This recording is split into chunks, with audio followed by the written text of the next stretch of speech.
Hi viewers, নতুন আরেকটি ভিডিওতে লার্নিং সিটির পক্ষ থেকে সকলকে স্বাগত জানাই।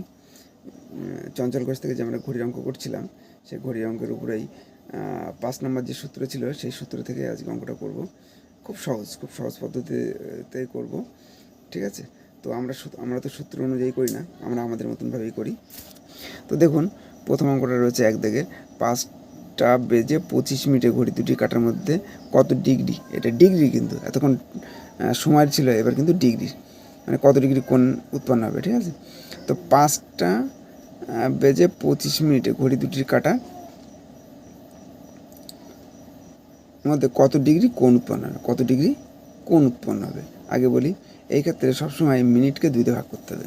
তো এখানে দেখুন, মিনিট এখানে কত, 25 মিনিট। 25 মিনিটকে যদি আমি দুইতে ভাগ করি কত হবে, 12.5। বোঝা গেল? 12.5, ভালো করে বুঝতে হবে। এইবার যদি ঘন্টা কাটা আর মিনিটের কাটার ভিতরে যদি ডিফারেন্স হয়, যদি এক জায়গায় না থেকে যদি আলাদা আলাদা, মানে মিনিটের কাটা আগে ঘন্টা কাটা পরে, বা ঘন্টা কাটা আগে মিনিটের কাটা পরে, এমন যদি হয়, তাহলে তখন যোগ বিয়োগের ব্যাপার থাকে। কিন্তু এই ক্ষেত্রে দুটো কাটাই কিন্তু একই জায়গায় অবস্থান করছে, অতএব উত্তর এটাই। উত্তর এটাই। আগে পিছিয়ে হলে তখন যোগ বিয়োগের ব্যাপার থাকবে, এটা যেন মাথায় থাকে। তাহলে 12.5, 12.5 মানে 12.5 ডিগ্রি, 12.5 ডিগ্রি। এবার দেখুন, 4টে বেজে 15 মিনিট, 4টে বেজে 15 মিনিট। তাহলে ঘড়ির কাটার অবস্থানটা আগে দেখে নিই আমরা কেমন হয়। 4টে বেজে যদি 15 মিনিট হয়, এই যে 4টে, এখানে এই সোজা করে ঘন্টা কাটা থাকবে, ঘন্টা, ঠিক আছে? আর আর 15 মিনিট, এই যে 15 মিনিট, এখানে মিনিটের কাটাটা থাকবে, ঠিক আছে? তাহলে মিনিটের কাটা, আমি সবসময় বলেছি মিনিটের কাটাকে 2 দিয়ে ভাগ করতে হবে। যদি 2 দিয়ে ভাগ করি তাহলে কত হবে, আগে তাই দেখে নিন। 2 দিয়ে যদি ভাগ করি তাহলে 15কে আমি 2 দিয়ে ভাগ করব, 15কে আমি 2 দিয়ে ভাগ করব, তাহলে কত হবে, 7.5। এটা বোঝা গেল? 7.5 মিনিট।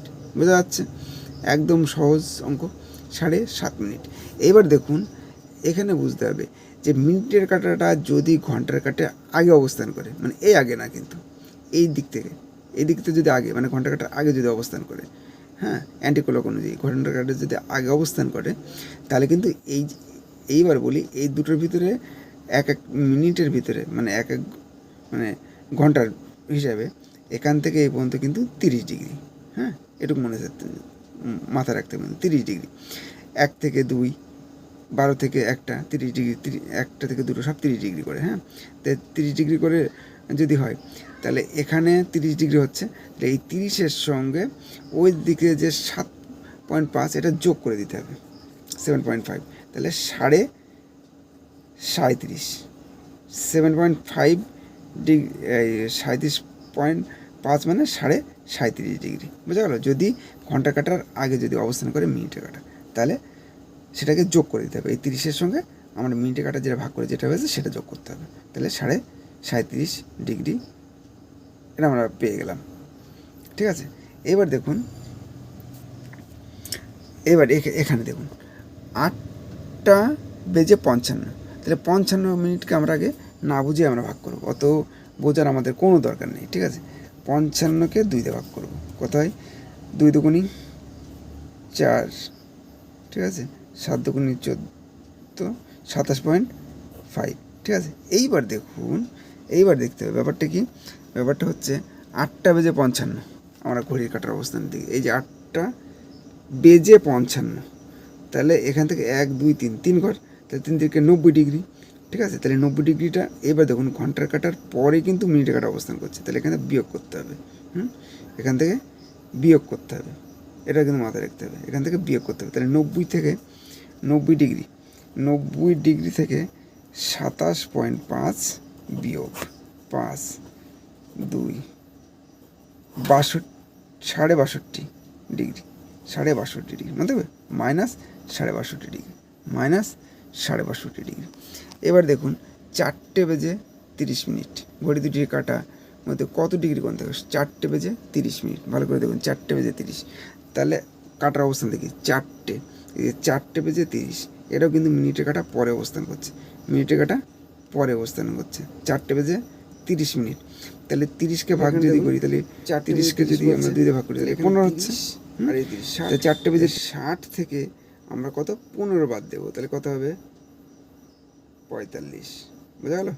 60 থেকে আমরা কত 15 বাদ দেবো, 60 থেকে কত 15 বাদ দেবো, তাহলে এটা 45 ডিগ্রি। বোঝা গেল? একদম সহজ। প্রথম অঙ্কটা হচ্ছে একটি ঘড়ি 3টা 20 মিনিট বাজে ঘড়িতে, ঠিক আছে? ঘড়ির বিপরীতে রাখা আয়নার প্রতিবিম্ব কত হবে? একদম সহজ। সবসময় 11:60 থেকে আপনি বিয়োগ করবেন, 11:60 থেকে আপনি বিয়োগ করবেন, ঠিক আছে? আপনার যেটা বলেছে কত, 3:20 বিয়োগ করে দিন, কত হবে?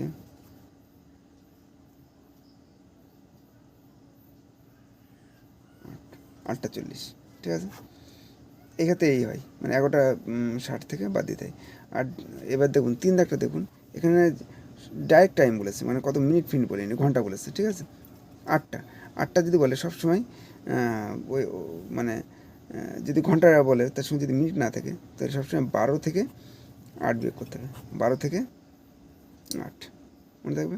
একদম সহজ, ছোট্ট একটু অঙ্ক, এটাই বোঝানোর ছিল। এটা হচ্ছে আপনার 6 সূত্র থেকে নেওয়া, ঠিক আছে? 6 নম্বর যে সূত্র ছিল, আমরা তো সূত্র অনুযায়ী করি না, আমরা আমাদের মতনভাবে করি। তো ভিউয়ার্স, এই পর্যন্তই। সকলের উদ্দেশ্যে আমি ঘড়ি অঙ্কটার পুরো চ্যাপ্টার কমপ্লিট করলাম আজ। তো যদি কোনো ভুলভ্রান্তি হয়ে থাকে বলবেন, লাইক করবেন, আর ভুল যদি হয়ে থাকে তাহলে অবশ্যই কমেন্ট করবেন, আর বেশি বেশি করে শেয়ার করবেন সকলের উদ্দেশ্যে। কারণ এই সকল অঙ্কগুলো বিশেষ করে রেলেও পাবেন, সব ধরনের পরীক্ষাতেই পাবেন, গ্রুপ ডি, পুলিশের, ডিফেন্স লাইনে এইসব ধরনের অঙ্কগুলো খুব থাকে। তো থ্যাংক ইউ।